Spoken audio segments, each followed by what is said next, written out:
game and like people are chirping. Players on the pitch, like, what the heck are you doing on the pitch? Like, I just got subbed in. Like, what do I say? Yeah, you know what I mean? Like, bro, get off the pitch. What is this guy talking about? Like, Kubas underhits the ball. Müller re-engages in the dogfight. Mosquito, the Whitecaps Centurion ahead for Bah. He's in the clear. Thierno Bah.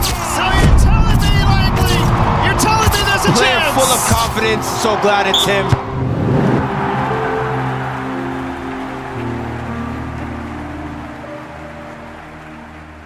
One thing I like to do with the guests that I bring on the podcast is having an icebreaker before we actually get into the conversation itself.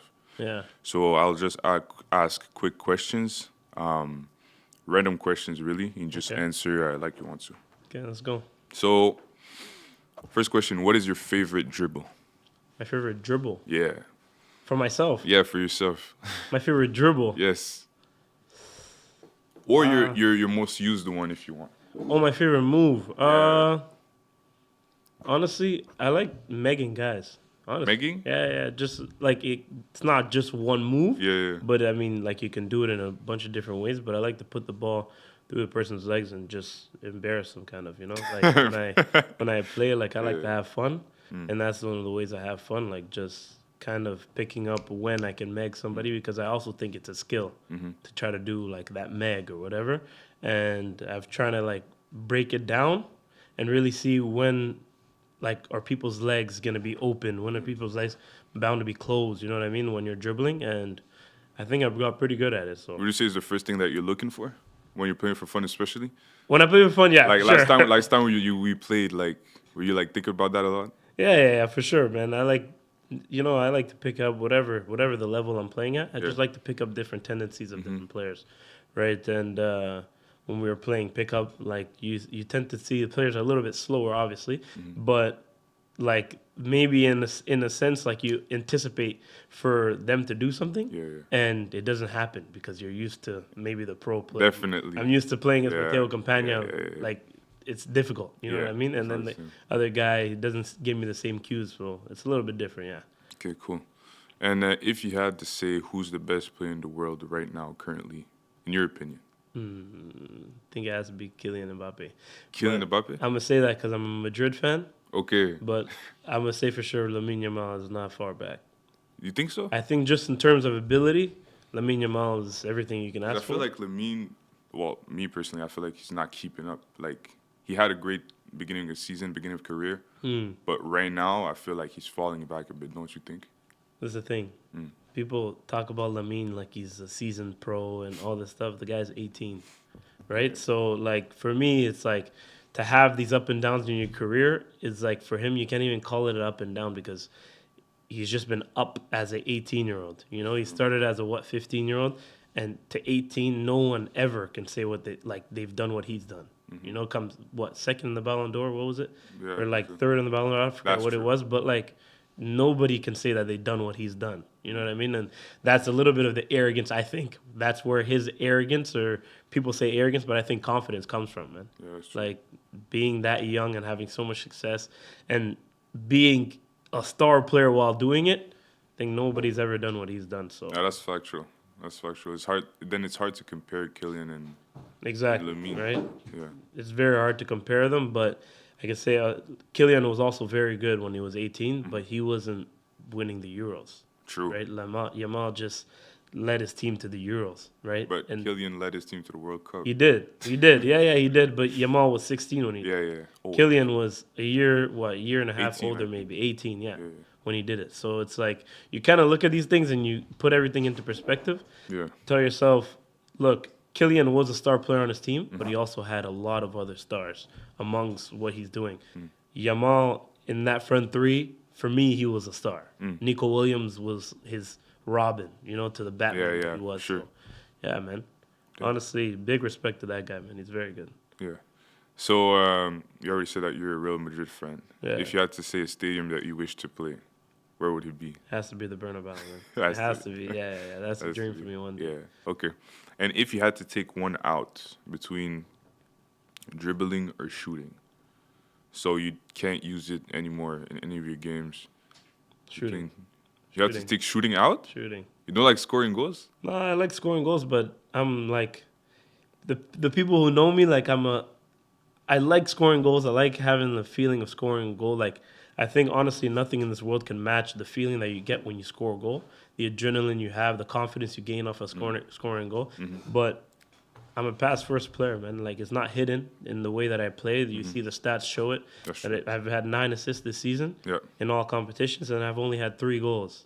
And when I look at some of my games back, I kind of think I'm a boring player because I don't shoot, man. I don't shoot at all. Like I'd rather pass the ball and make the other guy shoot and gain that confidence. You know what I mean? Off of scoring or whatever. I'd rather set my teammate up and let them gain that confidence because I'm a player that doesn't need to score to gain confidence, right? I can assist somebody and gain the same confidence someone else would gain from scoring a goal. So you say that's what you prefer, assist with instead of shooting? Honestly, yeah. But I think if I want to take my level, like one more step up, I think I need to start really shooting. Not even scoring goals, but shooting, right? Because once you shoot, good things will happen for me, I think. That's true. And what would you say is your best trait off the pitch? Like putting football aside. Putting football aside? Yeah. I think I'm a people's person, I guess. Like when I'm home, I like to like be around all the next generation of kids, right? Like I like to be around them, help them out, whatever they have questions. Sometimes you kind of see on their face like, they're kind of scared to come up to me, but like I try to remind them, guys, I'm just like you guys. I started just like you guys started. Right? Like this same thing I was having older players of my generation, and I was kind of that kid that was a little bit shy in the beginning, but I quickly realized, look, why am I shy? This guy's living the dream I'm trying to get to, right? So I'm going to go ask questions. I'm going to be like on their tail 24/7, right? Like just asking questions, trying to learn off the best players because I had other players that like did the same thing for me, right? So, like, honestly, I like being in the community, helping out with the community, helping out with the next generation of players. When I'm home, I have a good platform at SAF. SAF helps me like try to be around this next generation. I also do like one-on-one training by myself where I try to help every player individually, try to make a plan, how we're going to get better and how we're going to do it as quick as possible for you, right? Because I'm only here for 2 months. It's we have to kind of get that going. Exactly. So then, man, honestly, I'd say I'm a people's person. Okay. And if you had to say your favorite routine when you get a day off, like no football, no nothing. No football, no nothing. That's not often that happens, you know. Yeah. What do I like doing on a day off? Honestly, I'd be lying if I wasn't saying gaming. Yeah. But other than the gaming stuff and other stuff that inside, I like to just go take maybe a run or a walk or whatever. Go grab a coffee. Like this year. I've grown into coffee. I don't know why. Really? Yeah, like just going to. Bro, I think that's grown man syndrome, bro. No, but I don't know. I don't know what it is though. Once you hit 21, bro, I think like the coffee like starting because I've hit 21 the 30th of November. Yeah. I just feel grown. I feel Happy like belated, by the way. Yeah. Oh, thank you. But I just feel grown. I feel like I like to wake up in the morning, get a little bit of coffee. Little watch on the side, too. Nah, but like seriously, like when I'm in Vancouver, like I would always make fun of one of my teammates, Mateo Campagna. Like we would just joke, like I'm like, bro, you're like 21. Why do you need coffee in the morning? You know what I mean? Like, but this for me became a routine quick. Like one day I just like tried it. Let me just try it. You know what I mean? I went to the bakery next to me when I just walked, just took a stroll to the bakery. I'm like, you know what? Like, let me get a mocha, whatever. I didn't know what the heck a mocha was. All these grande sizes, like it's not even normal. 16 ounce, 32 ounce. Yeah. Like I don't know anything about it, right? Yeah. So then I'm just going and I go ask for a mocha and I grab a scone. And bro, like I remember it was before one of my games and I felt so good. I didn't even it's not even about the result or I scored or nothing, but I just felt good, like getting some air, going for that coffee on a weekend before my game, and that's it. It became my routine for the rest of the season. That's crazy. Because I feel like, doesn't drinking that coffee does something negative to your body, though? Do you think? Not really. Like, I think it's just caffeine. Like, in a way, it's probably not the best, but the best source of energy you can get, like, in the morning without kind of, like like having your body be, Yeah. you know, feeling too Slow like, or exactly. heavy, You know what I yeah. mean? Like you could go drink a Red Bull before a game, but that's also like a high in sugars. You know what I mean? And like I'm not too crazy into that. Like I've had my Red Bulls before, but I just feel better with a good coffee rather than a Red Bull. You know Oh, what I really? mean? Like Okay. just right before the game. Maybe if my game's, let's say, at 5, I'll have my coffee at 12, and then I'll just feel good during the game. I have no jitters. I'm not, like, Yeah, yeah. feeling exhausted, nothing. sure. I'm just, like, I'm vibing at that point, bro. And before each game, what type of music do you listen to? You know what? It's funny because a lot of my habits this year have changed a little bit. Like, I used to be a big, like, Lil Baby, you know, like, hard rap, Yeah, whatever, yeah. Lil Durk, all this stuff. But then, like, I still bump those guys 100%. But then before my games, I started listening to I'm a Piano. And it's not a lot of words, no nothing, but it's like just this rhythm in your head kind of just playing, and it's kind of like calms me before a game, right? And I can just like, kind of sing along to the words or whatever it is. Yeah. But like honestly, that's like more like sort of calming me.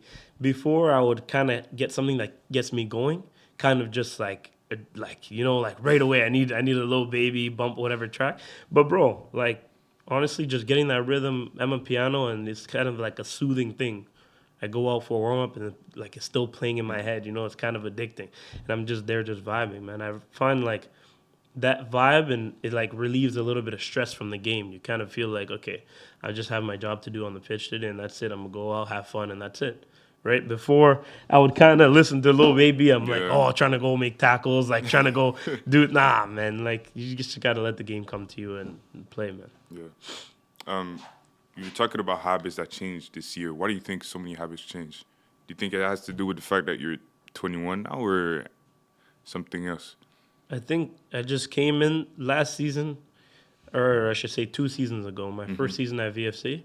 I think I came in, I have to be honest with myself, expecting a lot of things. Yeah. You know what I mean? I come from Whitecaps. Whitecaps FC 2 automatically probably means I'm one of the best players in the country, you know, for my age at least. Yeah. And you kind of, I'm not afraid to admit it because I've kind of grown out of that personality, but you kind of think it like, look, I'm one of the best players, like, so it should be given to me. Like, bro, I'm just gonna play whatever, and I know I'm one of the best, whatever. I'm just gonna let everything get given to me. You know what I mean? But then I got to, I guess, at the Whitecaps second team, it was a pro team, but it wasn't at that level yet. You know what I mean? And the CPL, I think when I first played in the CPL, like for my first game, I'm like, whoa, like, okay, this is it. You know what I mean? Like, I think I made my debut against Calvary away. Yeah. And you kind of feel like the fans and everything. You kind of feel that pressure a little bit. And you're kind of like, before making it to the CPL, you're kind of like, bro, what the heck is this? You know, like, you're like, I can go there and play easily. But then I'm going to my first game and, like, people are chirping you. Players on the pitch, like, what the heck are you doing on the pitch? Like, I just got subbed in. Like, what do I say? Yeah, it's you know a what I lot mean? different. Like, bro, get off the pitch. Like, what is this guy talking about? Like, and I'm looking back at the bench trying to, like, okay, you know what? Let me just lock in. And then that game, I ended up having a good game. But I quickly realized it's not only one good game you need to have, right? It's like I had a good game. Okay, people forgot about it. Next week, I have to do it again. Okay, I have a good game 2 games in a row. Yeah, next week, I have to do it again. Then you start to do it 3-4 weeks in a row. Let that 5th week come about. You don't have a good game. And you're seeing players, coaches, everything is changing. The energy that they're coming at you with a little bit is changing, right? Because you're a young player. You maybe made a mistake in your 5th game, you know, and it's that sort of kind of that attitude that I was talking about. Like, I thought I was better, and then it kind of all hit me. And that's when the reality hit me. Like, I thought I was that good. I deserved to start. I deserved to this. But then when I would go out, maybe I'm not the best anymore. You know what I mean? Maybe I'm not as good as I imagined in my head, right? And that's what I try to bring to this season, kind of having that kind of dog mentality, you know, and kind of just going in like, I don't deserve anything. I haven't earned anything. I haven't done anything. And look, I'm just going to go out and work and go out to my best ability. I know I have the ability. It's just sometimes I used to fail to work hard, right? That's quote, talent, whatever. I forget the quote, but you know, like what is it? Talent. It's too hard sure. work. Hard work beats Beats talent talent, when yeah. talent fails to work hard. Okay, yeah. Right? That quote is like, it's very real. Like, it's cliche. Everybody says cliche. Everybody says it, but that's very real, right? I thought I had all the talent in the world, but look, like, if I'm not going to work hard, that talent means nothing to me, right? And it means nothing to the next coach or Right. nothing. So Right. that, honestly, I think is what changed, like, my mentality going into this season, because in terms of ability, I would say I can do the same things in both seasons. Yeah. But So up the- here is what changed. Exactly. Okay. So we'll get into that a bit more Yeah. afterwards. But I did want to take a step back and talk about your beginnings. So you started at Futuro. Is that where football first entered your life? Here's the thing. I started off at St. Anthony. It's important I say this Oh, okay. because exactly. I started off at St. Anthony, and this was out of an after-school program. I would go, like, I lived in a community center, like, not lived in a community center, sorry, but where I lived was like project neighborhoods, whatever, and we had like our community center. Okay. And all the kids after school, you'd come off the yellow bus, whatever, you run to the community center, whatever, and you have your after school program, right? And one of the days, I remember we had like gym time at Adult High School right across the street. And we were just playing soccer, and then they introduced kind of like a St. Anthony's like mix, kind of like a partnership with our community center and St. Anthony's. This is what I remember in my memory, but like I remember being pretty good and just playing around, and then they invited me to come play for St. Anthony's.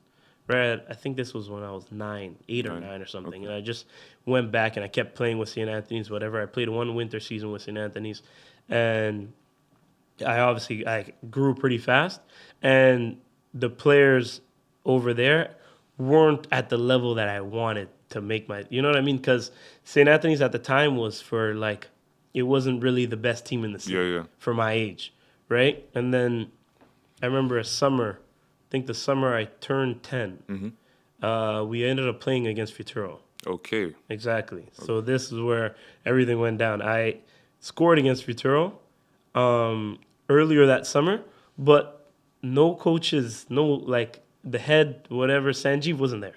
Okay. Right? Jed wasn't there. Right? So I just scored against Futuro. I scored a nice free kick, and it kind of went unnoticed. Right? So it's just a fluke free kick. Then we played them again, but we were at home this time, and Sanjeev and Jed were both there. They were kind of just coaching on the side, whatever, and I scored a free kick from far. Okay. And then at the end of the game, Jed still told me the story. Like when I got older, he told me, "Look, I told every player to go tell you had a good game and you should join our team." Right? So whatever, all of them are saying good game, good game, good game. And then I'm at school with one of the Futuro players. Yeah. And I'm asking him, "Yo, like, how do I join Futuro? You know, like, how do I do it? How do I do it?" And then one of them gives me his number to Sanjeev. Okay. Sanjeev's number. I get his number, and bro, I'm telling you right now, I think I was 10 years old. I take my home phone and I call Sanjeev. Right? I have his number in my head, like, really? I swear to God. In my head right now, I can tell you what his number is. Okay, right? We can fact check it later. For the no, I know. We can fact check it later, so you know I'm not lying. Crazy. But I typed it into my home phone, and then I called him. And then this guy's like on the phone with a 10-year-old, and I'm like, I want to join. He's like, okay, like who are you? You know what I mean? Doesn't know me.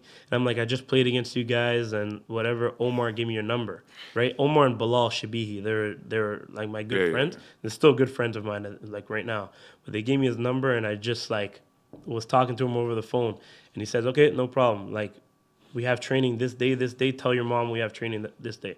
And then I go, okay, but my mom doesn't drive. You know, like I told him, like, my mom doesn't drive. She can't take me. He's like, okay, you know what? Just be ready at this time. What's your address? I'll pick you up. So then I told him my address at the time. And he picked me up in the morning. I went straight to Futuro, and I went to go train with the team. He gave me gear, everything. Like the first day, right? He gave me gear, and we went to go train at U Ottawa. The first practice, I'm training with all the players that I just played against like 2 weeks ago.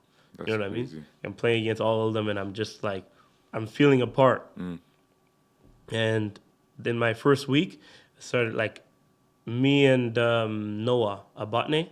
Okay. plays on Ottawa right now. Yeah. We became good friends. Okay. Right? Because he was going to Fulham and he was going to Arsenal. No way. And Sanji was telling me this on my way to my first training. Yeah. Right? I just guess like trying to inspire me. You know what I mean? Like tell me what his academy can do for players. And yeah, he just like told me, look, this player's going here, whatever. And I ended up seeing Noah in the first session or whatever. And then, yeah, man, like from there, I grew pretty fast at Futuro. 4 or 5 years, I think, at Futuro, maybe 5. Mm-hmm. No, Because in 2020, that's when... Exactly. So it was I think 6 years at Futuro. Something like that. Till I was 16, then I moved to Whitecaps. Yeah. Then, obviously, I had my ways at Whitecaps. I made it through the second team pretty fast. Right. And then stayed in the second team for about 2 years.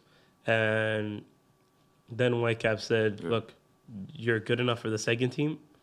We just don't know if you got it for the first team. Said, look, okay, like, and that day, like, when they told me, look, it's over, you're going to get cut from the academy, bro, I started tearing up almost. Like, I think they kind of knew, and then they kind of ended it short, like, okay, you got to go. But I was devastated. I was like, wow, like, look, it's not even that they cut me from the second team.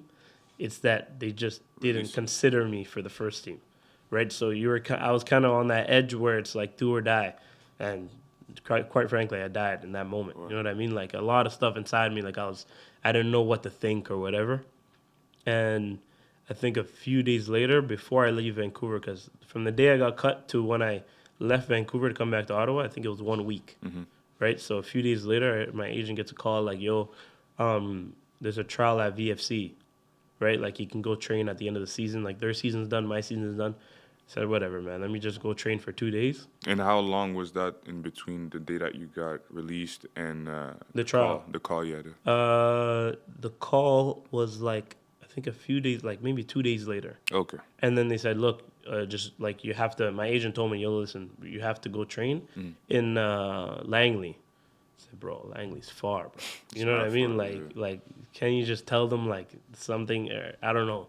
You know, at that point, like, in my head, I'm just like, bro, just tell them I'm not going to go or something. You know, because I was just devastated. I didn't want to, like, it's not that you don't want to play soccer anymore, but it's just, like, you want to take a break a little bit. Let your mind kind of settle before you go into another thing. And I just said, look, you know what, man? Let me just go to this trial and see what happens out of it.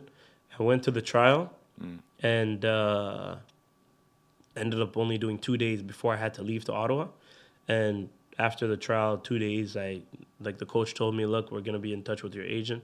We actually really like your profile, and we're trying to sign you for the next season. And I said, oh, well, perfect. You know what I mean? Like, it was good in the moment, but I think I went a little bit emotionless in the moment because I was kind of still thinking about me getting cut. Yeah. Right? So that's where a little bit I was kind of trying to, like, gauge everything.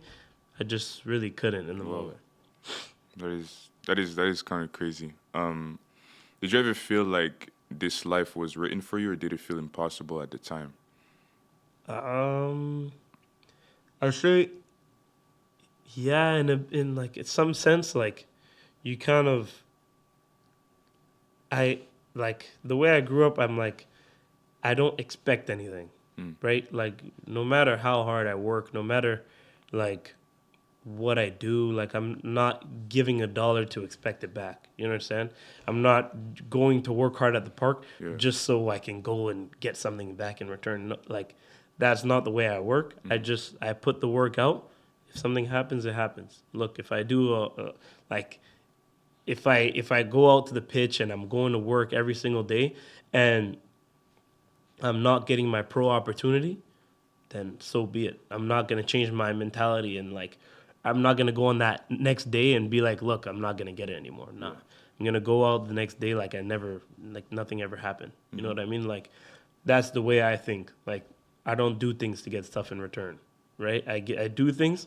Yeah, maybe sometimes stuff gets, like, returned back to you, but I'm not doing it just for the sole purpose, like, of getting something back. Makes sense. Right? I don't roll that way, and I think, yeah, when you ask me, is it made for me? I think, yes, maybe, like, it's kind of like, it feels like, yeah, it's me, I can do this, I can make this dream happen, but you have to remind yourself, like, there's millions of soccer players out there. Sure. right? And if it's not me, then it'll be the next guy. I understand. So that work that I'm putting in is not only for me to go make my dream happen, but it's also so that the next guy's not taking my spot. Because I got hit with the reality check right away when I got cut from the Whitecaps, and then when my first year at VFC, look, I've felt that I'm really replaceable. Yeah. Right? Nobody in this game is not replaceable. Whether you talk about Messi, Ronaldo, yes, Messi, whatever he does, it's very, it's incredible. Nobody else can do it. But I can tell you, he can still be replaced. You understand? Yeah. At the end of the day, you can swap Messi out. When Messi retired, you can swap him out for another player, and it's not like you're playing a man down. Yeah. You're playing with 11 players, and at the end of the day, there's going to be 11 players on one side, 11 players on the other, right? They're always going to make sure that these things it's a norm, right? For me to be one of those 11 players on either side is for me to decide, right? My hard work every single day, that's what I feel like I can control. You know what I mean? For me to go put my work in and whatever, make sure that I'm in that 11 is what I can control. Because if I don't work hard the whole week, then I'll be replaced. That's the way that's what pro sports have taught me. That's true. Right? Nobody's going to give you stuff for free. Nobody's going to just say, oh, look, you know what, you have a nice smile today. Here, go, starting spot. Nah, man. You can do a rainbow here. Nice, starting spot. Nah, man, that's not how it works. You know what I mean? You put in the work, the coach sees that you're putting in the work, and you're not putting in the work for the coach. You're doing it for yourself, and by a result of your work, your coach says, look, maybe you should get your opportunity. That's what I believe in. You know what I mean? So, yeah, if you ask me, that's what I believe in, honestly. Yeah. And do you think that those setbacks and these reality checks, that players need to have it earlier? What do you think? Because sometimes football can seem very, what's the word, linear. Well, not linear, but, the growth is positive all the time. But sometimes you need that setback to actually get you locked in, or that's what makes the difference in your career in the future. When do you think it should happen? I think everybody's different, man. There's some people, for myself, I know before I went to Whitecaps, I had a trial at TFC. This is a story I'm going to tell you because this is when I had my setback. Okay. Right? So I had a trial at TFC, and bro, I'm going out TFC. I'm like, whoa, this is my. Was it before White? It was before Whitecaps, right? So even a few years before Whitecaps, I think when I was 13 or 14, I think it was 14, around Montreal, Montreal Impact at the time was scouting me. Yo, we want you to come play for the academy, whatever. Okay. And I went there on trial, scored 2 goals, right? And I was very good, whatever, and I enjoyed my time there. But then at the end of my trial, they go, oh yeah, we'll send you all the details, but we want to sign you to our academy, whatever. You'll be with the 04 age group, all this stuff. And then they kind of call, and I remember my coach, Sanjeev, at the time, called back, and he said, yeah, your mom would just have to pay $500 per month, for you to stay there, right? Just for a family to host you, make sure you have everything, you know what I mean? Your food, everything, everything taken care of, but with $500 per month. Okay. I said, yeah, okay. That would be fine if I didn't see my mom going to the grocery store and spending $500 per week on food for me and my brothers and my sisters. You understand? So I was like, look, I can say yeah, and I believe my mom could give it to me out of her pocket and give the $500, but that would probably mean that a week of groceries would go away. You understand? For my siblings. Yeah. And it's I couldn't do it to my siblings, and I said no at the time. And I think I've invented a stupid excuse no, I don't like Quebec or something. I just said, nah, I don't want to go. I don't want Quebec or whatever. I don't want to move away from home. Man, I would have done it in a heartbeat, but they asked my mom for $500 per month. And I was seeing, like I told you, at the grocery store, that's $500 she's spending. I'm not going to do that to my family. Impossible. Right? So in the moment, I was just whatever, nah. A few years later, when this was beginning of 2020 in February, okay, before COVID really got severe in Canada, I went on trial at TFC. Obviously, they heard, you went to Montreal, you done well, whatever. You didn't want to go to Montreal. Now he's going to TFC. I go to TFC, and I do, I think, 1 week or 2 weeks on trial. Okay. Right? And because I had made Montreal, and it was relatively easy, like not easy, but I would say like it went pretty smoothly. You had a good time I'm there, like, yeah. exactly. And then when I came back to Ottawa, like people were asking me, yo, how was it? And for me, I was just like, you know what? Instead of everybody asking me how it is, I'm going to make a private story on Snapchat and saying, yo, I'm going to document every day so you guys can come with me on my journey to TFC. So, okay, at the time, it seemed like a good idea to me. You know, like, I said, whatever, let me just go document it. And my first day on trial, I remember I'm like saying a bunch of stuff on my private story, like, it went well. I think I'm one of the best players out here. No. Okay, second day, same thing, and a week goes by, same thing, and I keep saying that same thing, you know, and I keep going back to the work's not done. Like I need to keep going. By the end of the 2 weeks, I'm kind of just like like honestly, I'm one of the best players out here. I think like I'm gonna make it, all this stuff, right? And at the end of those 2 weeks, I came back home, and the reports got sent back to my coaches. And then I'm going to my coaches. I'm like, yo, so what did you see out of your report? He's like, yeah, we have to talk about it later. I said, oh, okay, no problem. And I remember having, like, he had a cold face, like, you know, like, it wasn't what I expected. Like, I was kind of just like, bro, you can't have a cold face if you're telling me I'm about to make TFC. Like, you can't have a cold face like that. And then this is when I met with Jed and Sanjeev. Okay. Remember at U Ottawa, where we used to train, just literally inside U Ottawa. But us three, we were sitting down, and he's like, "Yo, so how did your trial go?" I said it went well. Like I was one of the best players there. Like I was gassing myself up, everything. Yeah. Right? He's like, "Yeah, really, because this is what we got." He showed me on his phone. This is what we got. The report. They said, "Oh, aerobic capacity not good enough. Like my runs there and back, like I couldn't get back, like up and down the pitch or whatever." They were like, "Yeah, he fails to combine with players. He just dribbles. He doesn't combine well with players." And there was one more thing. I still have it, like on my iPhone 6. I had an iPhone 6 at the time. I still have it as my background because I remember like that's what hit me, and I took that picture like. I have it on my background, and I used to just work on those three things, whatever. I used to go and work on my fitness. I used to go work on trying to get 1-2s and stuff like that. And they said, look, they're not taking you. They don't want you back, right? I had went to this trial, not with my mom, not with anybody, but another player from Ottawa, Jason Harthill, he went to this trial, and he made it. Okay. Right? So his dad, Bruce, drove us to Toronto. We were doing the same 2 weeks all together, whatever.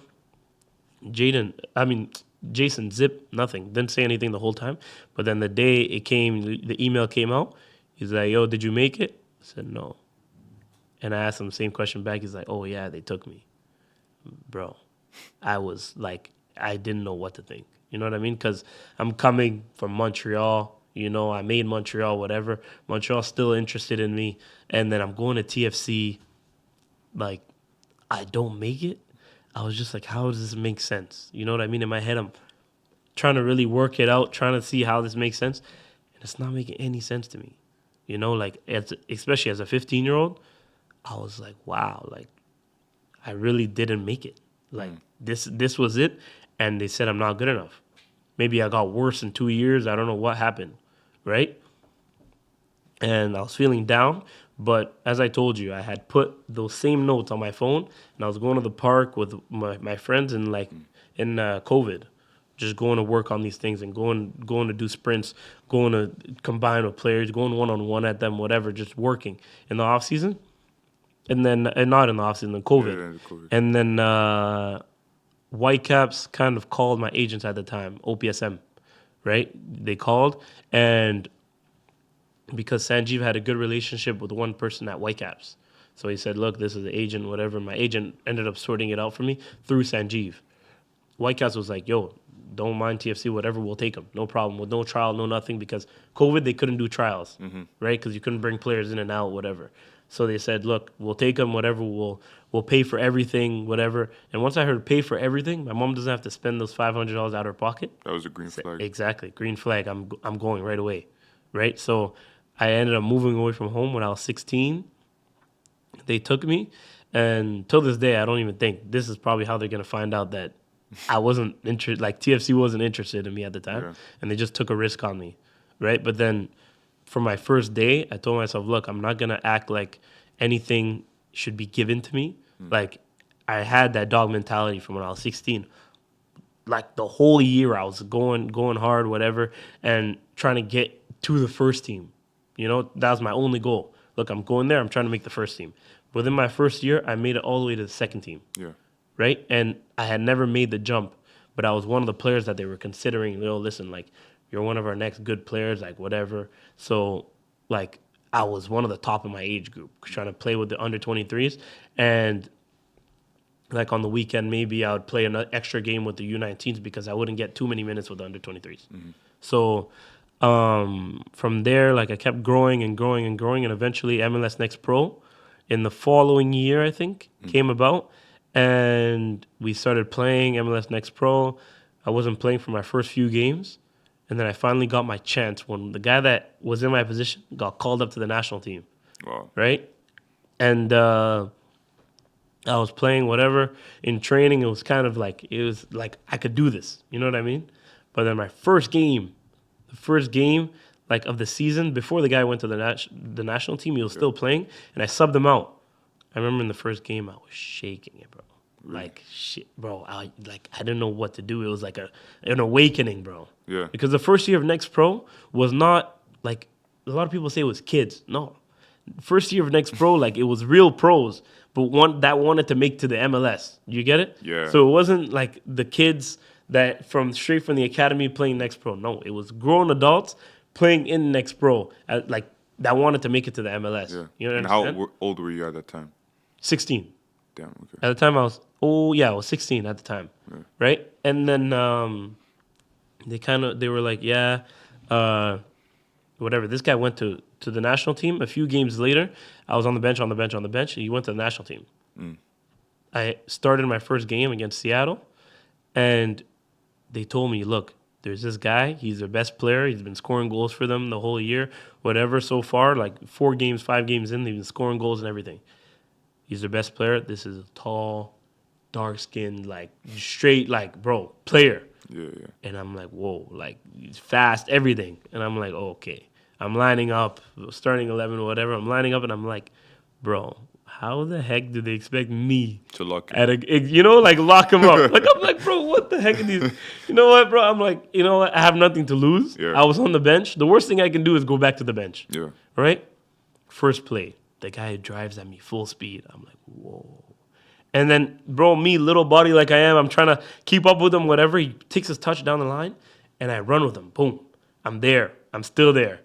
He keeps going. I'm like, whoa, this guy's actually fast. But I'm going full out, and I'm trying to body him, and I make a tackle. Okay. Confidence. Boom. Going up. You know what I mean? Straight off the first tackle. And I'm like, okay, maybe this is not so bad. Bro, the guy takes the ball again. Second time, blitz me completely. Like, whoa. And then our center back came to help me, came to my rescue. Luckily, I didn't get embarrassed, nothing. Okay? But then the rest of the game, I'm actually locking this guy out, making tackles on him, whatever. And I'm growing into the game. You can kind of feel it when your teammates are kind of like, whoa, like, okay, like, well done, like keep going, And me being one of the youngest on the team at the time, like, I was just trying to play. And I was like, I remember, like, the game kind of settled in the first half. And Seattle, Vancouver, it's a rivalry. So I had the ball kind of just, like, chilling in the first half. Like, everything's been chaos. Yeah. And then when it settled, I kind of had the ball at my feet just chilling. And I see a player just make a run, like, just out of nowhere. And I'm like, something just, like, attracted my eyes towards the guy. And I'm like, whoa, okay. I roll the ball out my feet, and I kind of hit it wasn't like a cross, but it was like a long ball. Yeah. I felt that it was the right technique in the moment. So I made that ball. Boom, I hit the ball, and the guy flicks it over the keeper with his head.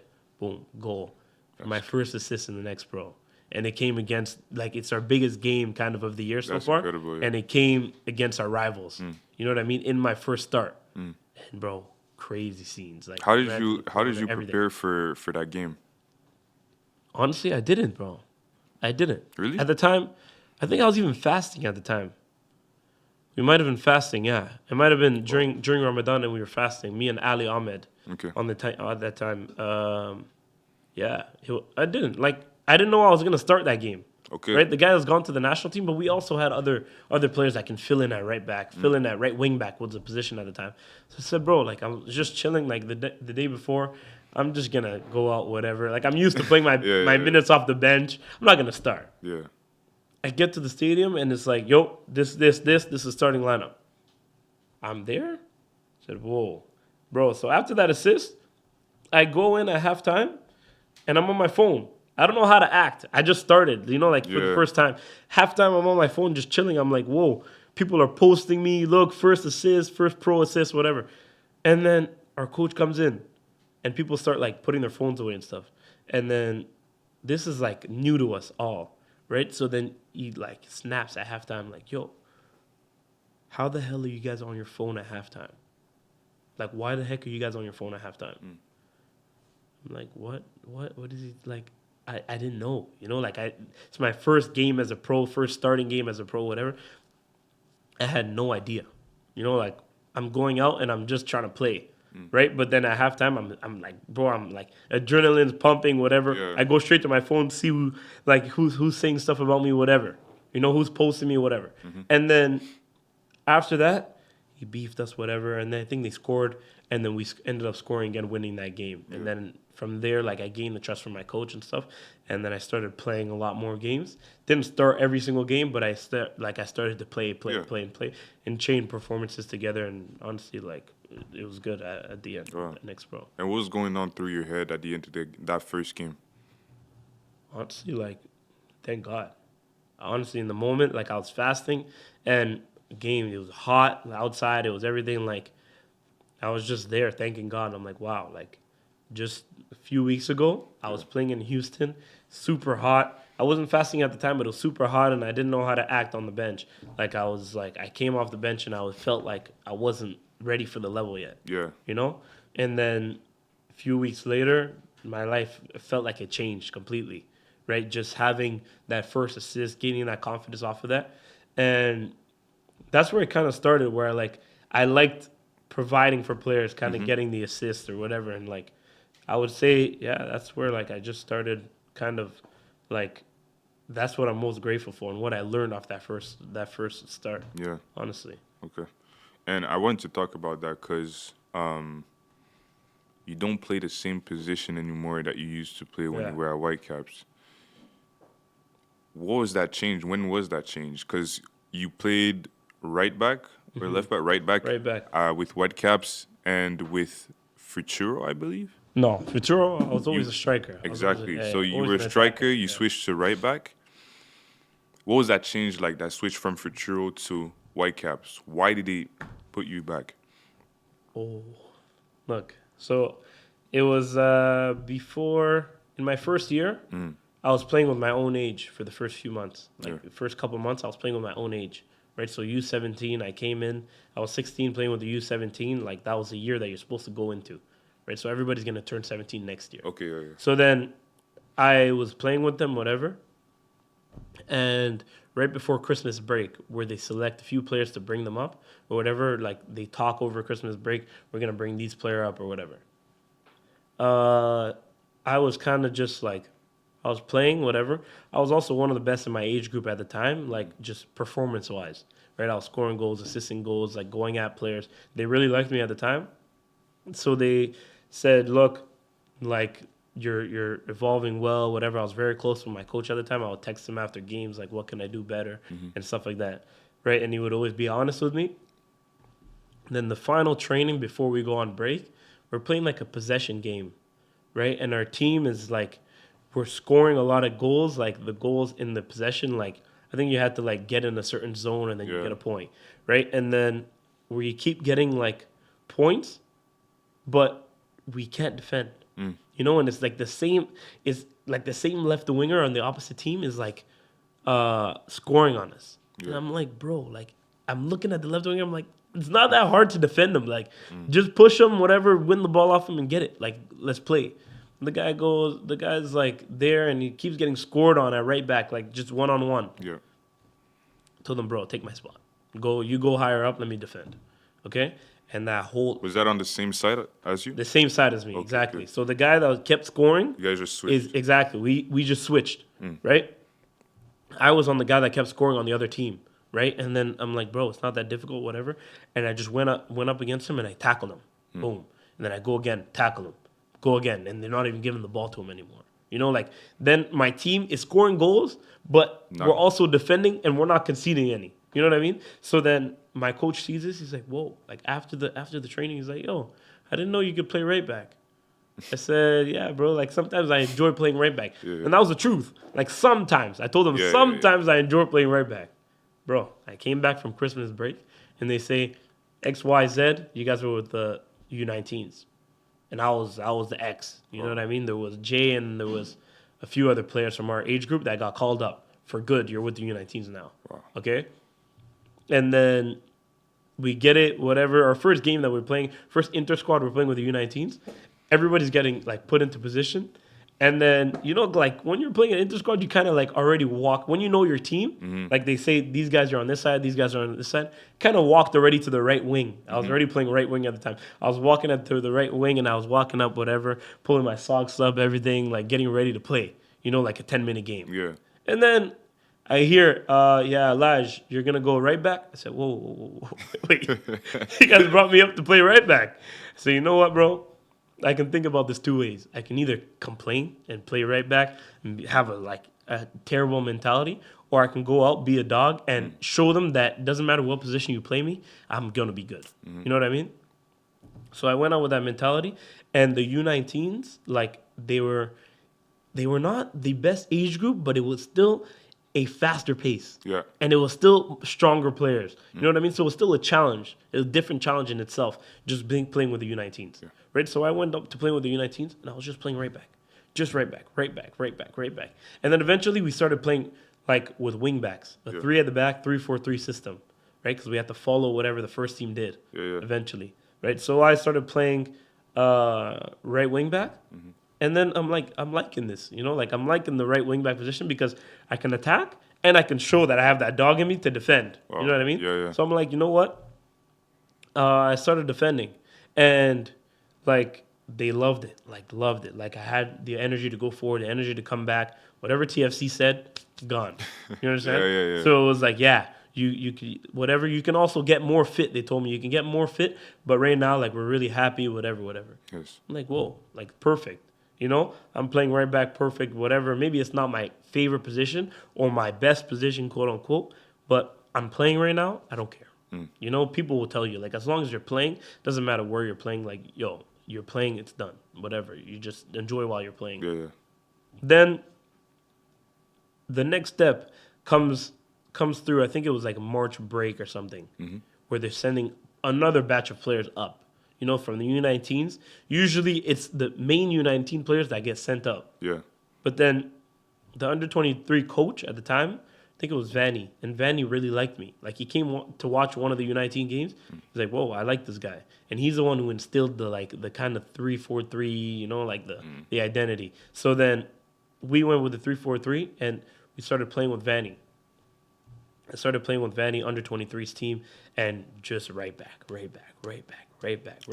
And like right wing back, sorry. But like I just kept playing it. And then eventually it kind of seeped into my head. Like everything everyone was saying, like, oh yeah, maybe you're just gonna play right back. Maybe you're just a right back. Like, you know what, bro? Honestly, like I told you, one of two mentalities. You go out, I can sob about it, I can cry about it, and then not play well, or I can go out with a positive mentality and go and kill it. Went out with a positive mentality for most of the time. Every time I was hopping on the pitch, I would go out with a positive mentality, and I went to go kill it, right? And then from then, I kind of like grew into that position or whatever, and it only ever switched for me when I went to VFC. But when you were growing into that position, did you feel like you were losing your striker self? Yes. Yes, that's the thing. Like, I would like sometimes like I told you, I think this is where like the pass first mentality came from.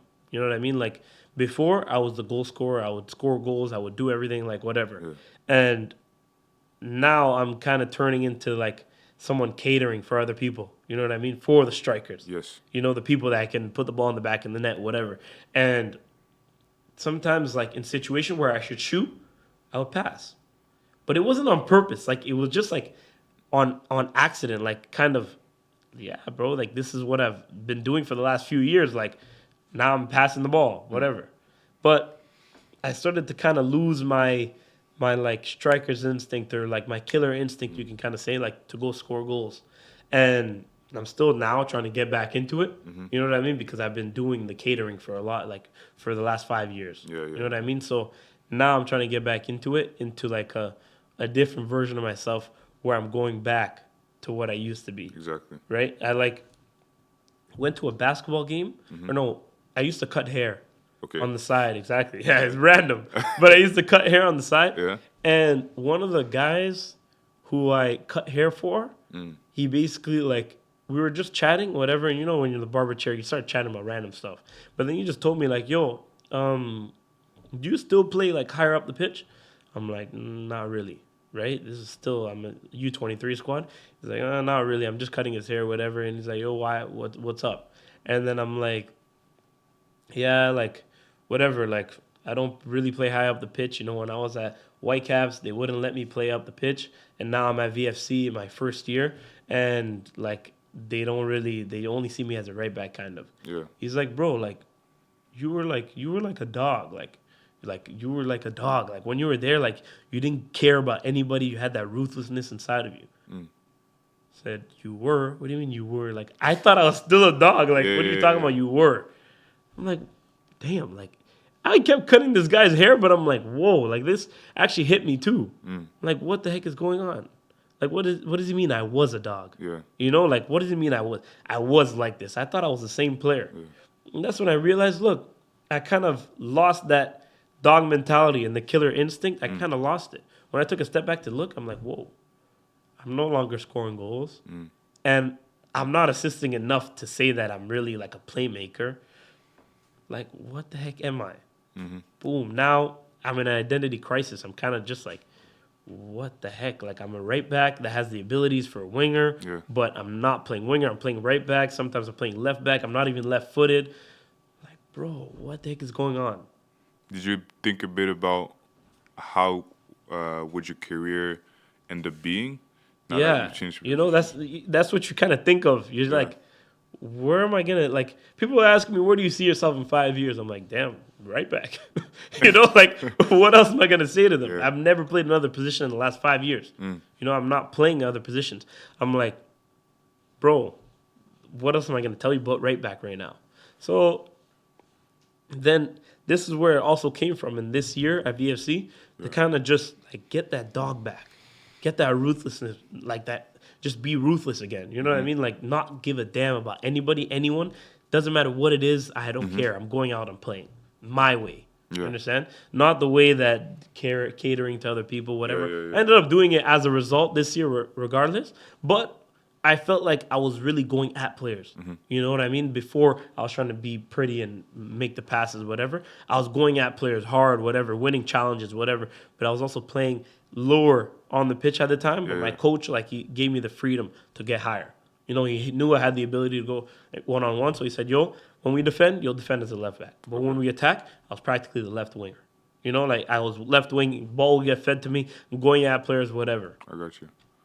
So then that's where I'm like, yeah, like, I've gained my confidence back. And it's not that I lost the dog, but I lost that kind of confidence. You know what I mean? Like, playing lower on the pitch and being that caterer, I was just losing the confidence in myself. You know what I mean? Like, I still had all the ability. Ability doesn't go away in a day. Yeah, bro. definitely. You know what I mean? If you do math yesterday, you're not, like, 2 days later, if you do math again, you're probably going to remember what you did. Most you know? definitely. Exactly. But the thing is, I hadn't done it in such a long time. Like, the confidence had gone away. The ability was still there. Right? So I just had to get back in my groove, and that's what it was about this year for me. Like, get right back into your groove and try to get that left wing, right wing striker version of Bah that they call me, whatever. Yeah. Like, get that killer instinct back, right? And that's where, like, I think my game kind of grew this year, like, in that sense, I would say. Yeah. And I wanted to talk through the signing of Vancouver FC. I saw on Instagram you made one post, and what you said was, I think it was your first training with Vancouver. I'm not too sure, but that was the first time you posted you in a Vancouver kit. Yeah. You said, I did what I did. Don't ask me why I do what I do. What is that about exactly? Honestly, in the moment, I'm going to be honest, it sounded like a nice caption. Yeah. But this is like, I'm going to be honest, I used to search up like, just like anybody else. Like, yo, cool captions to put on Instagram, soccer players. Yeah. You know, and I just like, I was searching them up and none of them were hitting. I'm like, bro, I'm not about to post with nothing like this.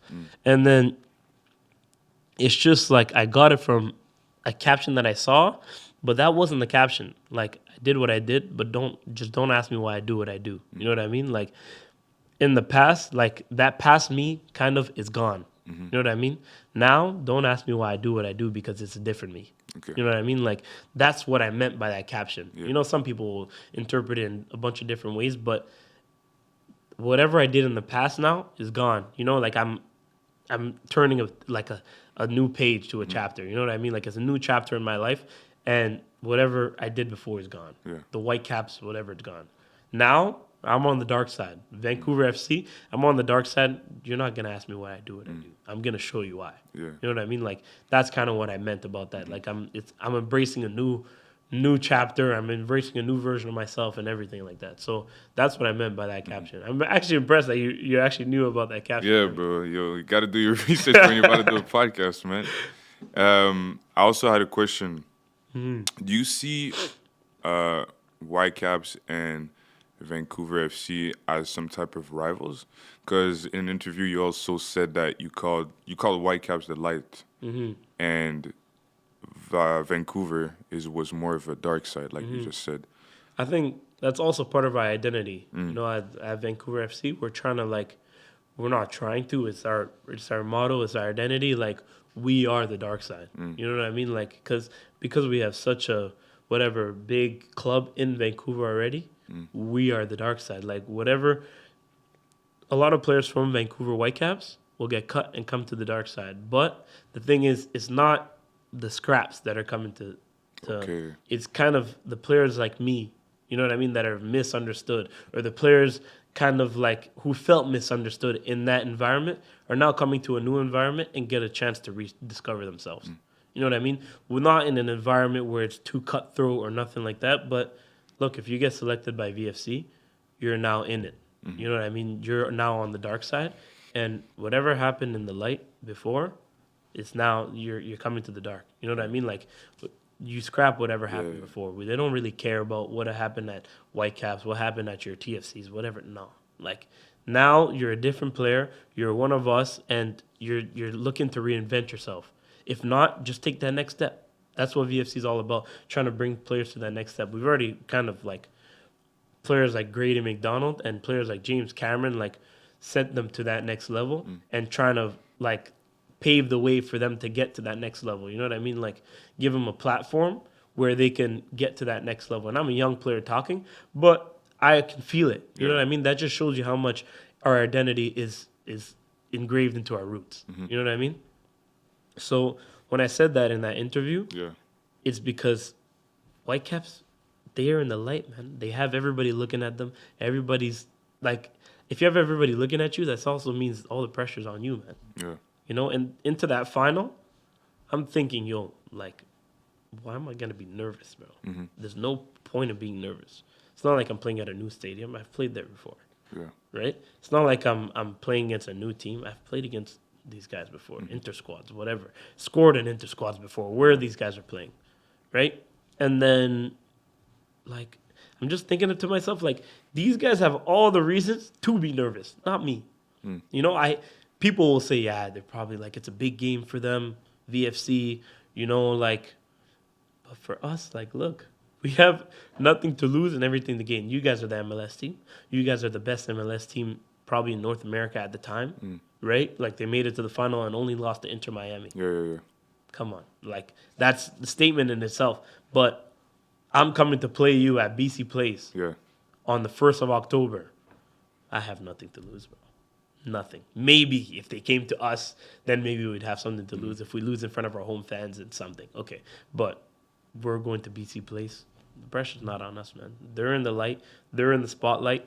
We're just coming to spoil the party. That's all it is. Yeah. Right? For the first CPL team to make it to the final, whatever, that's all it was for us. Yeah. Look, we're going to do our best to spoil their party, whether that's winning, whether that's tying and going to penalties and winning again. But we're going to do our best to go and spoil their party because this whole light thing, we don't like the light, bro. We're in the dark. You know what I mean? We don't like the light. That's what I was trying to say by that. Okay.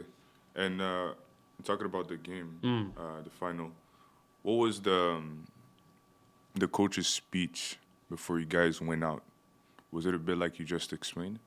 A little bit. I think Martin Nash is a little bit more like calm. Like, he kind of just lets his players do the job. Like, look, listen, you guys know the opportunity we have today. Let's go out and do a job. You know, like, he trusts every one of his players that he puts on the pitch, and he'll just kind of vocalize that before the game. Like, look, I've picked my lineup. Like, whatever's done is done. Now you guys have done all the work to get here. Now it's just about going out on the pitch and putting a performance on. You know what I mean? It's not, guys, we have to go kill them. We have to go. No. Like, look, you're not approaching any other game like that. Why would you approach the final like that? Yeah. You know what I mean? Some people like to overdo it, but I think, like, Martin Nash does a good job at keeping everybody calm, keeping your nerves calm, because that's the biggest thing before such a big game in your life or whatever. Just keeping calm. Your nerves calm, chill, just relax before the game. You know what I mean? Once you're in the game, obviously it's game time. You're going to war. Yeah. But before it, you don't need to be stressing your mind because your mind's going to be stressing for 90 minutes already. That's true. You don't need to stressing for 120 before the 120th. You know what I mean? Yeah. So, yeah, honestly, for him, it was kind of just calm as a mentality. Just go out and do the job, man. And do you think it was some type of revenge story for you? For myself, I'd honestly, again, I'd be lying to you if I said it wasn't in my head. But the moment we got that fixture against Whitecaps, I think, like, that's when I started thinking about the game. Like, I think we qualified over here in Ottawa. Yeah. We lost the game, but we still had qualified because of the result that we got at home, 3-1 against Ottawa. Yep. So then my final started that day. That's when I started thinking about the final. Not the day of, not a few days before, not when we come back into the game, like into training that week, going into the final. No. Started 2 weeks before when we won against Ottawa. Right? I'm in Ottawa, whatever, right after the game, hugging my family, whatever. But as soon as that moment was done, I started thinking about the final. I'm like, look, how am I going to prepare myself for this final in the best way possible? Right? And that's a little bit of where, like, I was so chill in the final because I've already thought of every scenario that can happen. You're not going to put anything on the pitch today that can surprise me. Yeah. I've already thought of everything. You know what I mean? Like, that's how much thinking I did before the final. That's how much, like, I put into this. Like, I already saw myself in a bunch of different scenarios. Yeah, I envisioned myself scoring. Yeah, I envisioned myself getting an assist. And on that day, luckily it happened. Thanks to God. You know what I mean? But I've seen this many times before. I've had visions of me scoring multiple goals at BC Place. You know what I mean? Like, these things, for me in that final, it was a revenge game, quote unquote, but in the moment I was just calm. I was chill. You know what I mean? At the 90th minute, there was emotions, of course. Yeah. I lost the game that I wanted to win so bad. But I had put on a good performance, not for myself. It's not about myself. For the team and for our league. You know what I mean? They're in the MLS. We're in the CPL. CPL is a newer league than the MLS. You know what I mean? Just to put that platform on our league was the biggest thing for me. Yeah. You know what I mean? The league, incorporating obviously VFC, is like just trying to put that platform for ourselves and show that, look, we can play too. There's people that came to BC Place that are in the MLS, teams that came to BC Place, and they're getting popped goals, and didn't score one. Yeah. They're in the MLS, we're in the CPL. Most definitely. And do you think that the CPL itself, like, that's their battle? to be able to be recognized by the football world? What do you think? I think so, a little bit. I think it's starting to get there, though. Yeah, like, yeah, it is. It's really starting to get there. It's really like starting to pick it up. Like moments, like whatever David Rodriguez. Like big respects to him. Like he's always been a player, and I even played against him in Next Pro, but I never really realized. Like you don't really see these type of things. But then when I went to go check, like FOTMOB before the game, I'd look at his thing. I'm like, where's this guy coming from? I look at it, and it's like he played in Next Pro the same years I played there. We played against each other. Yeah. So I'm just like, bro, like, okay, whatever. But think moments like his bicycle kick or his icicle kick in Ottawa, I was at the game, and it's like amazing. That moment like is recognized by all it blew up the biggest streamer in the world. You know what I mean? It's recognized by him, and you're just like, bro, honestly, like that's all you can ask for the CPL, because that'll make the CPL blow up in front of the right eyes. You understand?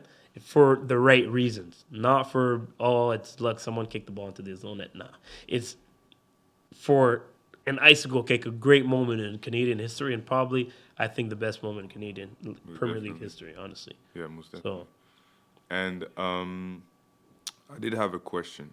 yeah. So, at some point during the game, you talked with Müller, jokingly laughing. What did you guys say exactly? You know, I get this question all the time, and I wish I could lie and say we said something cool to each other, but we were just having banter about the refs. Oh, basically. okay. Yeah, so we were like, I remember at the time, he was going over because one of his teammates was injured and off the pitch, and the ref had to wave him back on the pitch. Yeah. And then he wanted the ref to wave him back on the pitch before the ref was allowed to. And I told him, bro, what are you talking about, bro? No, you're not about to go wave your player in before the ref tells you. Not because just because you're Müller doesn't mean you do what you want over here. And he's like, haha, okay, you have your refereeing license or something. And then we just started laughing over that. But it was nothing crazy, honestly. Okay. And do you think playing against him changed your mentality a bit somehow? My mentality, I wouldn't think so. But I think playing against him opened my eye kind of to, wow, this is really like a footballer. You know what I mean? This is what the highest level in Europe looks like right here in front of me. You know what I mean? Like I wasn't seeing him on TV anymore, because on TV it kind of seems like it's nice, okay, but like it's like people think it's on TV it looks even better. No. Not really. When you see it in person, you see all the detail, you see all the work, you see everything that goes into it. Kind of, bro, he's orchestrating his whole team, yelling the whole game. From minute one, not even minute one. The game didn't even start yet. He was yelling at his teammates. Yeah, hey, over there. Hey, come. Hey. Bro, I'm like, what the heck am I into? Like, what the hell did I just walk into? You know, because the guy's yelling the whole game. Like, and it's not like he's saying BS. If he was saying BS, then I'd be like, bro, what the heck is this guy? Yeah, definitely. But he's saying valuable information to his teammates. Yo, come here. Let's overload it. Come. Dragging teammates in, whatever. Bro, it was crazy. Honestly, in the moment, like, I was like, wow, like, this is what it looks like. Wow. To be a leader at the highest level and bring it to the MLS, it was crazy. Honestly, crazy. That's crazy. And do you sometimes picture yourself? Like, when I say picture yourself, I mean, like we said, you don't really picture yourself in like 5 years, right? But I mean, maybe at that level. Yeah, of course. Like, honestly, I try to take what I see from these like better players, quote unquote better players, and pick stuff about them. You know what I mean? To help my game, to give myself the best chance of getting to that next level. You know what I mean? Because getting to the next level, it might seem like, oh, it's overnight that is done. No, man. You like, kind of. I feel like myself. What I believe in is looking at who does it best, and copying off them. Why would I do anything like? If Messi's scoring a goal 10 times out of 10, curling the ball into the top corner, who am I to go put power on the ball 10 times and try to get it 10 times in the top corner? You know what I mean? Like, if someone's doing something right and it's working, if it ain't broke, why would I fix it? That's true. You know what I mean? I'm going to go and try to do the exact same thing so that one day I'm in his shoes doing the exact same thing and getting paid millions. That's what I look at. I try to pick apart whatever good players do and what works, and then try to add it to my game in whatever way I can. You know what I mean? Try to be more efficient. Try to be like I said, one of my goals is want to be more of a killer. You know what I mean? Score goals for my team and shut off games. And that's like what I'm trying to learn off of players right now. You know what I mean? So, yeah, I would say that's one thing I'm trying to learn. And walk us through that goal that you scored against Whitecaps. BC. Yeah. Honestly, it was like I can run you through it. I can't walk you through it because it happened like this. Yeah. For me, right? So just literally the ball got played. I think one of the midfielders tried to switch it. Kubas tried to switch it, and I intercepted it. Then I felt kind of like pressure in my back. Yeah. Like, bro, what the fudge? I just got the ball. How was somebody already on me? You know what I mean? Like, just got the ball, and then I kind of like make my way a little bit through the contact, and then I play the ball away, right? I play the ball to Nico Mosquita. Then after that, I'm like, look, we haven't gotten in their half comfortably once. Let me just try to make a run forward. Whatever. Full sprint forward. Yeah. Doesn't matter if I don't get the ball, whatever, just full straight sprint forward. Let me see what happens. I go and sprint forward, and I'm like, as I'm sprinting forward, I'm like, bro, I can do this. You know, like I'm running. I'm like, whoa, this I'm like, he still has the ball, and I'm still making this run. If he plays at the right time, I can be in on this. He plays me the ball, and I'm sprinting. I'm like, whoa, okay. Now, as soon as he plays me the ball and it goes past the defender, the ball has like a little slight movement to it, like a little it swerves a little bit, like almost like the defender touched it, but not enough. Yeah. You know, so I'm like trying to reset my feet, but I don't have enough time. You know what I mean? To try to get it on my right foot. It was a bit of an awkward position. Exactly. It was an awkward position. So I'm like, look, man, like I play so much FIFA. Let me just try something, whatever. Like this is maybe not the moment to try something, but all season I've been trying to do stuff with my outside of my foot rather than my left. Some may call it a bad habit, but I'm so comfortable with the outside of my right foot that sometimes I'd rather do it with my right foot than I'd rather do something with my left. You know what I mean? So I'm like, in FIFA, that's one of the finishes that work a lot. It's like a glitch almost. Yeah, it's true. Shoot it outside the foot near a post, it's like a glitch. So I said, yo, screw it, man. In this moment, I'm even injured to my left foot. So if I shoot it with my left foot, I don't know what's going to happen. Yeah. I say, you know what, bro, let me just take it first time. I shoot it, and I just see it like, I see the ball, and then it disappears. And then I see it again in the back of the net. I'm like, wow, I scored. And in my celebration, I planned. I told you, I envisioned the game. I planned every celebration in the world. Yeah. But the thing I forgot to envision is us losing the game because I don't like to think negative. Yeah, obviously. You know, so we were losing the game, but I still kind of did my celebration. I'm like, this is my home. You know what I mean? Like, this is where I'm from. You know what I mean? Yeah. And like, That's perfect. I was like, look, I was going to do that to the corner and go pick up the ball, whatever, do it to the corner like Ronaldo, whatever. But we were losing the game at the time, so I did it very fast, and I went to go take the ball and ran back to half. That's literally how I'm gonna describe my goal, honestly. And what was going through your head maybe after the game? Was the goal still replaying in your head? Oh, yeah. It was replaying in my head, replaying everywhere on social media where I saw it. Bro, like crazy. Like crazy. I was just like, I was devastated about the game. Nobody can tell me that I was not. Yeah. But then in the moment as well, a bunch of people were coming up to me like, yo, you can be proud of yourself and the performance you've had. In the moment, bro, I was not having it, bro. I was not having it. Like, it doesn't matter who's telling me this right now. I don't care. You know what I mean? Like, I had a few of my boys on the team. Ali, I had JC, and at the 90th minute, I was in my shirt, like, literally tearing up. Yeah. And they came up to me, yo, listen, like, you had a performance today. You know what I mean? You did what you had to do today to put your name out there. And I'm like, man, like, I appreciate the words right now, but I swear, in this moment, not that it doesn't mean anything to me, but my brain is not processing this right now, bro. It's not. It's just processing the loss. Yeah. You know what I mean? Makes sense. So I was talking even with Müller at the end. I tried to ask him for a shirt, but a player had already asked him on our team, and like he was like, bro, like good game and everything, like you played well and all this stuff, and I'm like, bro, even from him, I don't really, you know what I mean? Like, I don't really care, bro. I just lost the game. You know what I mean? Maybe the one thing that could have cheered me up, having your shirt, along with switching with my boy Ali Ahmed, like, it would have cheered me up a little bit more. But, bro, in the moment, I was kind of just like, I lost the game, bro. Let me just go home, bro. That's it. Yeah. And when did it hit you that your goal meant something? Honestly, I think like it was like maybe the The weekend of, we went like, cause bro, we had the final and then we had a game like in Hamilton like 3 days later. Wow. Then I came off the bench and I didn't get an assist, but I had like a moment or whatever where I like dribbled past the player or held off a player and then I played the ball to the guy that got the assist. And after the game, I was watching the game back and the reporters were talking like, look, like he scored a big goal in the final, like all this stuff about me. And I'm like, whoa, okay. Now it hit me. You know what I mean? Because a lot of people are actually talking about this and like a lot of people know what happened in that final. So yeah, I think that's when it hit me, like the weekend after. What keeps you hungry till this day? Honestly, my family situation.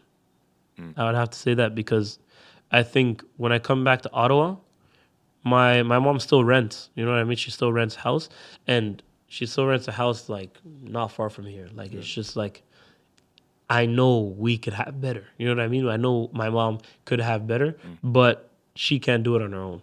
You understand? Like along with just feeding my brothers and sisters, whatever, like she can't do everything on her own. And I think that's where I keep having my drive. Look, I need to make it to that next level. I need to be able to provide for my mom, my whole family, whatever it is. And that's what drives me. Not to say that when I get there, I'm going to stop thinking like that. Yeah. Because then something else is going to drive me. Definitely. You understand? Then I'm driven by straight passion, but with that passion also comes the goals of making your mom happy, your dad happy, whatever, your family, providing for your family. And that I think is what I embody. Like I just like to be that sort of provider for my family. And when I'm not doing so, I have the fire burning inside me. Yeah. You know what I mean? Fire burning inside me to keep doing that, keep doing that, keep doing that. And I think that's what drives me on the pitch, man. Like, I think it's something external off the pitch. Yeah. Of course, my family situation that drives me to work every day. Okay. What do you think is one thing that people misunderstand about you? I can't say I'm much misunderstood because I obviously other than now, I like to keep to myself when it comes to more personal stuff. But honestly, I can't say I'm that misunderstood. Like sometimes I can come off as too like I can come off as mad, but I'm just honest. Yeah. Literally just saying stuff. I'm just honest. Like I won't sugarcoat stuff to try to make it sound better in your ear. Because look, whether I tell you, look, I have $2 for you, or I have $2 for you, it's the same thing I'm telling you. Yeah. But one is in a rude way, and then the other one is in a nice way. But sometimes I'm the guy that says I have $2 for you, but like I don't process it in my brain sometimes, and as in like this is a nice way to say something. This is like, and that's where I think I'm misunderstood a little bit. Okay. Like I don't mean to be rude. I don't mean to be whatever. I'm just honest. Look, this is what I have for you. That's it. Done. And up until now, which is the part of your story that's underestimated the most that you think? Underestimated?